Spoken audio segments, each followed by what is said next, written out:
ହେଇଛନ୍ତି କି ସେ ନାହିଁ ମୋତେ ଇନକାଉଣ୍ଟର କରିଦେବା ଧମକ ମଧ୍ୟ ଦେଇଥିଲେ ଗୋଟେ ବରିଷ୍ଠ ପୁଲିସ ଅଫିସର ତାହାର ମଧ୍ୟ ମୁଁ ଡରି ନଥିଲି ନିର୍ବାଚନ ସମୟରେ ବିଭିନ୍ନ ପ୍ରକାର ଆଶା ଦେଖାଇଥିଲେ ଟିକଟ ନିଅ ଯାହା ଅସୁବିଧା ଅଛି ଆମେ ବୁଝିବୁ ଯାହା ସାହାଯ୍ୟ ଦରକାର କରିବୁ ବିଜେଡି ଡାକିଥିଲେ ବିଜେପି ଡାକିଥିଲେ କାହିଁ ମୁଁ ତ ଯାଇନି ଖାଲି ରାଜ୍ୟସଭା ଇଲେକ୍ସନରୁ ବିକି ହେଇଗଲି ଭକ୍ତ ଦାସ କ'ଣ ଡିଲ୍ କରୁଥିଲେ ନ କରୁଥିଲେ ମୁଁ ତ ସେ ଉପରେ ଜାଣିନି ସେଇଟା ଦିଲ୍ଲୀପ ରାୟଙ୍କୁ ପଚାର ସେ ନିଜେ କହିବେ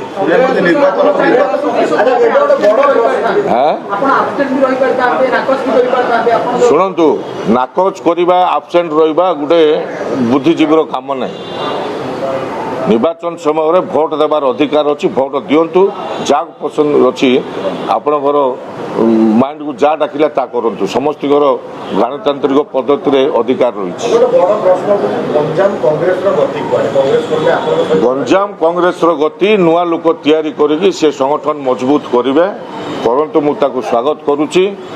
ଏବଂ ବାକି ଯେଉଁ ଜିନିଷ ଯେଉଁ ବାସ୍ଫୋଟ ମାରିକି କହୁଛନ୍ତି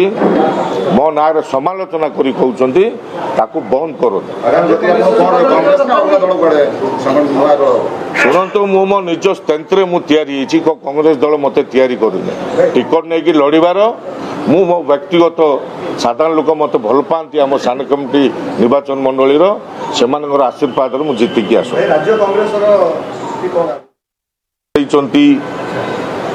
କିନ୍ତୁ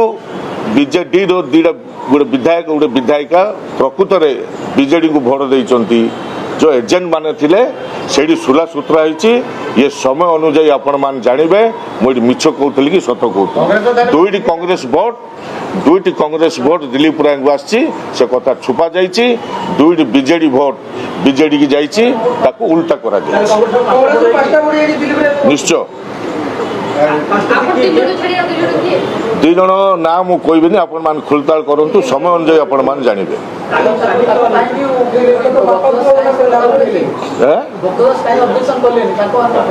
ଆପଣମାନେ ଚିନ୍ତା କରିବା ଦରକାର ଯେ ମୁଁ ଏଜେଣ୍ଟ ରହିବି ମୋ ପୁଅ ଆସିକି ଭୋଟ ଦେବ ମୁଁ କାହାକୁ ଦେଲି ମୁଁ କାହାକୁ କହିବାର ନାହିଁ ଆଉ ଏସବୁ ସୁଲା ସୁତରା କୋଉଠି